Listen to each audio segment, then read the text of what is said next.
अखिल भारतीय बंजारा समाजानं सेवा जय सेवालाल। तो आज हम यूपी में अपनो यूपी रो ex minister Prakash Nayak sir आप साथ सर ओम प्रकाश नायक सर आप साथ सर। तो ये SC/ST प्रेजेंट आयोग कमिशन भी सर एनु साथ अपन जो संकल्प यात्रा जो सेवागढ़ थी दिल्ली जा रही सर ये बारे में दी बातें पूछला कि ये बारे में मने में कई हाव भाव सर जय सेवालाल। सर ये जो संकल्प यात्रा जो श्री महाराज जी ने हाथ में लेके चल रहा है इसके ऊपर आपका उद्देश्य क्या है?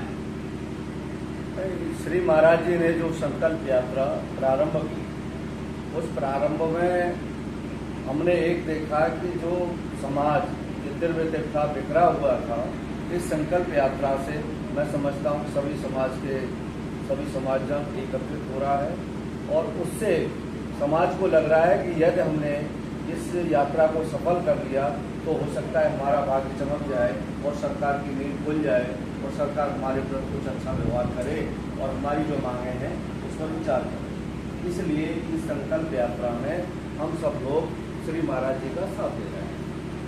सर अभी क्या है देखो कुछ लोग ये बोल रहे हैं कि ये राजकरण के वास्ते उन्होंने एक लीडरशिप मेंटेन करने के लिए सब प्लान चालू है वैसा बोल रहे हैं। इसमें आपका क्या उद्देश्य?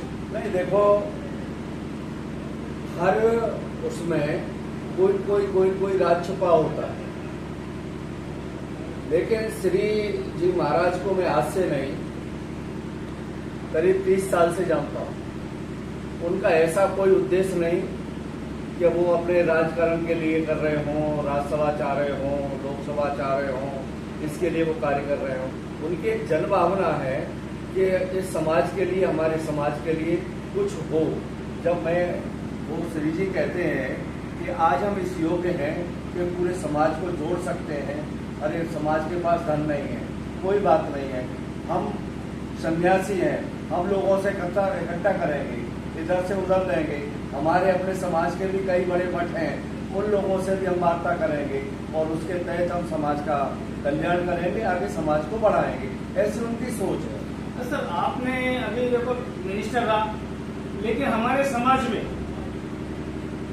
तेलंगाना हो या आंध्र प्रदेश हो, महाराष्ट्र, कर्नाटका यहाँ तो और भी ज्यादा लोग मतलब राजनीति में एमएलए है रहा और मिनिस्टर रहा और ऐसे अभी आपको भी लगेगा ये मेरा जो मैं जो बोल रहा हूँ कि आप लोग कोई भी ऐसे कदम नहीं उठाए कि समाज को जोड़ने वाला कदम कोई नहीं उठाया। आपने अपने इलाके में अपने कॉन्स्टिट्यूंसी में अपने काम करता रहे, अच्छा किया बुरा किया जो भी किया लेकिन आप लोग ने करता रहा।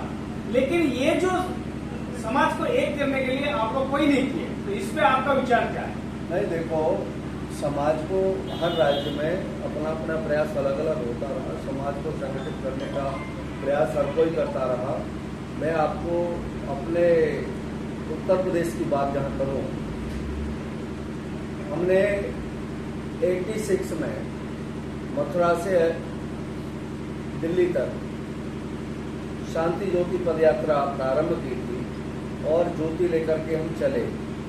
यहाँ के मुख्यमंत्री थे वीर बहादुर सिंह जी ने हमको ज्योति दी और ज्योति लेकर के हम के रविंद्र नायक के उसमें नेतृत्व में हम लोग दिल्ली तक पहुँचे। जब समाज को लगा कि यार इन सारी चीज़ों से कुछ नहीं हो रहा और मैं भी 90 में सरकारी जॉब पर चला गया, मैंने सरकारी नौकरी की। नौकरी करने के बाद में फिर मुझे लगा कि यदि मैं नौकरी करता रहा तो मेरे समाज का कल्याण नहीं होगा। मैंने 90 में सर्विस से इस्तीफा दे दिया। इस्तीफा देने के बाद में मैं एक्टिव पॉलिटिक्स में आया तो मैंने देखा कि भाई हो सकता है साउथ वाले कर्नाटका के, आंध्रा के, तेलंगाना के, महाराष्ट्र के लोग उत्तर प्रदेश के बंजारों समाज के साथ में शायद न्याय नहीं कर रहे हैं। तो मैंने अपना अलग अपने समाज को एकत्रित करके मैंने अलग विपुल फूंका और उसमें मैंने 93 में बंजारा समाज को अनुसूचित जनजाति में शामिल करने के लिए मैंने पहला प्रस्ताव भारत सरकार को भिजवाया। बंजारा समाज का किसी राज्य से नहीं आया, चूंकि उधर महाराष्ट्र में डीएनटी का आरक्षण था, डीएनटी की वजह से महाराष्ट्र के लोग भी शांत थे, कर्नाटका में एससी का था, तेलंगाना और आंध्रा में एससी का था, एसटी का, इसलिए उधर के लोग राजनीति में आगे आए, एमएलए एमपी बने, मिनिस्टर्स बने, आगे बढ़े। लेकिन हमारे उत्तर भारत में उसका कारण यही रहा कि एक तो इस समाज को आरक्षण न होने के कारण इनमें एकजुटता फिर बिखरती चली गई। तो कोई सुन लीजिए, कोई किसी सर्टिफिकेट से, कोई किसी सर्टिफिकेट से अपना काम चलाता रहा, लेकिन इस आंदोलन की तरफ ध्यान नहीं दिया। जब इस आंदोलन की तरफ ध्यान नहीं दिया तो आज लगने लगा, जब आपके महाराष्ट्र में जब डीएनटी का आरक्षण था और उसमें जब बिखराव हुआ डीएनटी के आरक्षण में, तब महाराष्ट्र के लोगों को पता चला कि भाई हमारे साथ में ये तो गलत हो रहा है। पूरे देश में जब हमको तेलंगाना में, उड़ीसा में, कई जगह में एसटी का आरक्षण है, तो पूरे देश को आरक्षण होना चाहिए, महाराष्ट्र के लोगों को भी आरक्षण होना चाहिए। इसलिए महाराष्ट्र सरकार ने वहाँ पर एक कमीशन बनाया और वो अपनी रिपोर्ट जब भी स्टेट गवर्नमेंट को देगी, तो मैंने वो सारी चीजें, सारी प्रक्रियाएं पूरी करके मैंने भारत सरकार के पास भिजवा रखा है।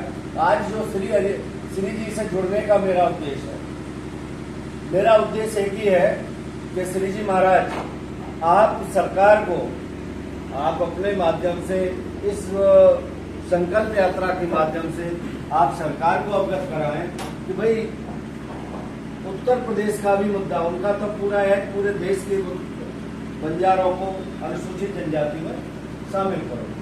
लेकिन मेरा मुद्दा यह है कि मैं अपनी सारी प्रक्रियाएं पूरी करके और भारत सरकार को भिजवा चुका हूं। इसलिए मैं श्री जी के साथ में इस यात्रा में, संकल्प यात्रा में अपने हर तरीके से मैं महाराज जी के साथ हूँ और उनकी संकल्प यात्रा सफल हो